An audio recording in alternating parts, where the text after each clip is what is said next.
Hi everybody, I am Pascal Urian, co-founder and CTO of the Ether Trust Company, and I am also Emeritus Professor at Télécom Paris, which is part of Institut Polytechnique Paris, in Saclay, France. The topic of this talk is LeMonoltih, a personal network HSM, PNHSM, for the Ethereum community. This presentation focuses on trusted key storage and secure signatures, two critical areas for the Ethereum community. We are going to present LeMonoltih, an open, Arduino, Java card, low-cost personal network HSM, including ETHCC Plus secure element, and supporting communication interfaces such as USB, Bluetooth, and Wi-Fi. In January 2025, the PNHSM project received the Consumer Embedded IoT Trophy awarded by the Embedded France Association. A PNHSM is a vault for Ethereum user. Every Ethereum account is tied to a couple of public and private key, of which size is 32 bytes. Secure storage for the private key is essential. Each Ethereum transaction is signed with a private key.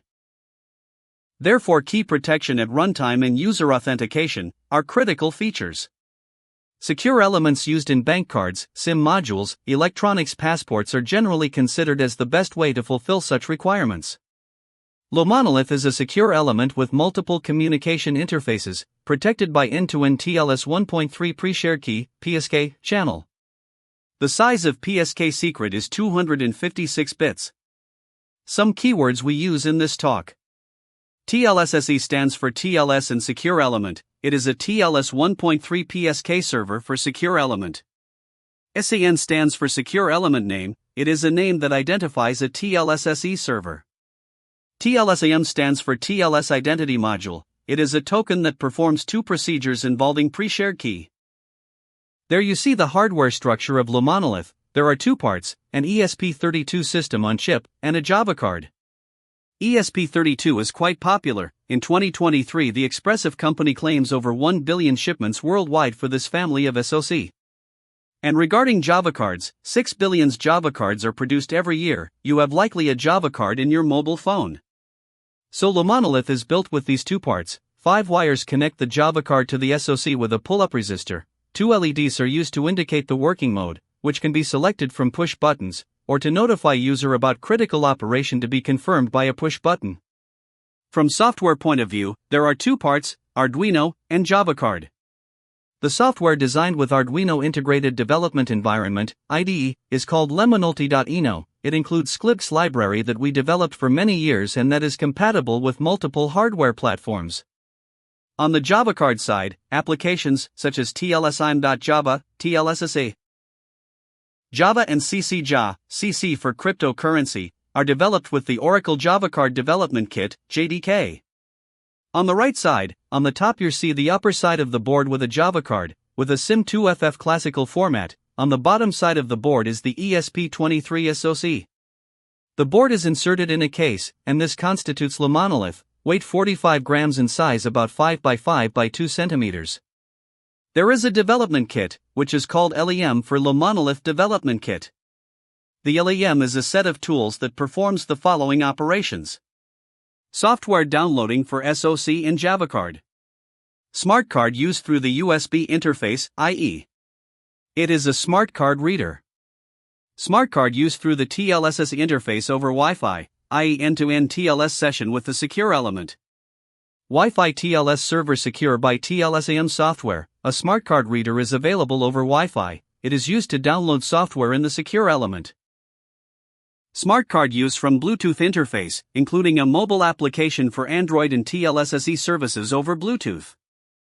While the USB interface is used to download code, LeMonoltih.bin, in the SoC device. And thereafter to download software in the secure element, typically TLSIM.cap, TLSSE.cap, CC-cap. Software downloading in secure element is protected by dedicated symmetric keys according to global platform standards. Like bank cards, for example, every contactless payment requires for RSA calculations. Java card software may include a pair of public/private key and a certificate. So it is possible to prove at runtime that a secure element is genuine according to the following procedure. First, read public key. Second, read and check certificate. Third, send a random number, and verify its signature generated with the application private key. Two classes of Ethereum services are available over USB interface. You can use smart card interface over serial USB. A cryptocurrency Java card application realizes key store facilities, such as set key, generate key, delete key, sign, and so on. Used through ISO 7816 commands. Or you may use dedicated serial USB shell. A shell based on text command lines supports key store facilities, such as set key, generate key, delete key, sign and recover. It is also able to compute Ethereum transaction. Legacy type is only supported today, but it is going to be updated. Here is an illustration of serial USB shell for Ethereum. On the left, number 1, you see a set of commands to generate a key, collect the Ethereum address. Then, number 2, you go to a dedicated website in order to get some crypto money for the Sepolia blockchain, which is an Ethereum test blockchain. Now you are able, number 3, to generate a transaction with the key index 2. Afterwards, number 4, you get the hexadecimal form of the transaction and you post it to a dedicated website thanks to a web API. Finally, number 5, the transaction is forwarded to the Sepolia blockchain and inserted in the ledger.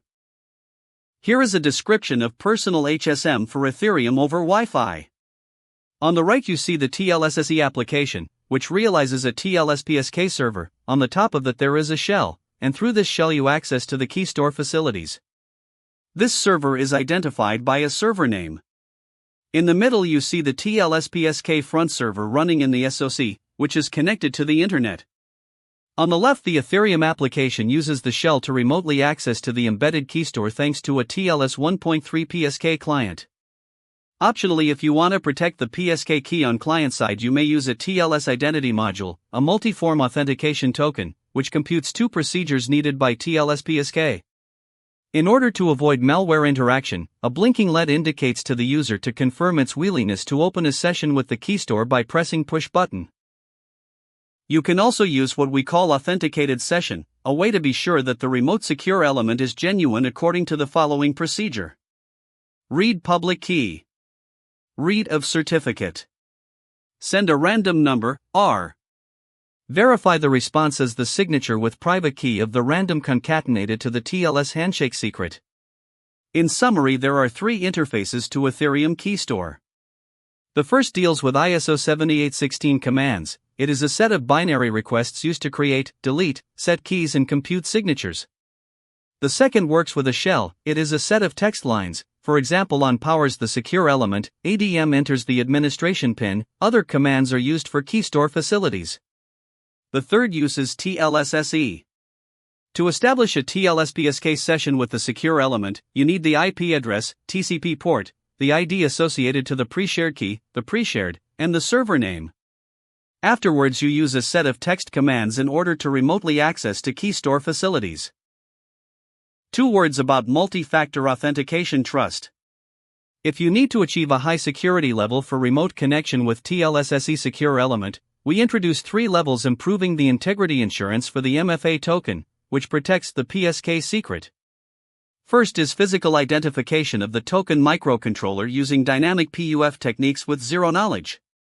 Second is Java card software authentication based on PKI means, such as pair of public/private key, certificate, and proof of the knowledge of private key. Third is proving microcontroller firmware integrity at runtime by using an attestation procedure named timestamped bijective MAC. Let's talk now of remote Java card administration, which is an optional feature. Inside the Java card there is a TLSAM application, which can be used to protect another TLS-PSK server running in the SoC. This server enables to remotely download applications in the Java card thanks to a dedicated text shell.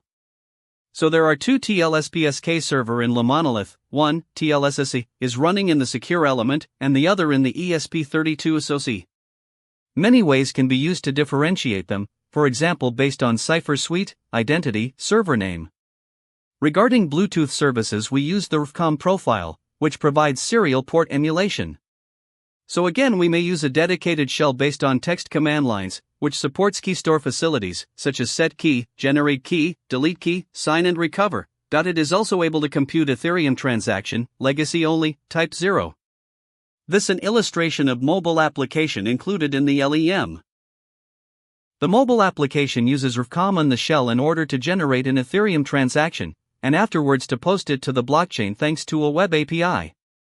At last but not least, it is also possible over Bluetooth to use TLS-SE and TLS 1.3 PSK server.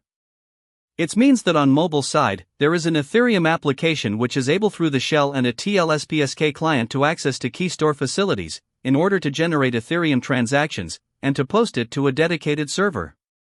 A TLS identity module may be located in some trusted place in the mobile phone. Thank you for your attention. Additional information is available on the website LeMonoltih.com.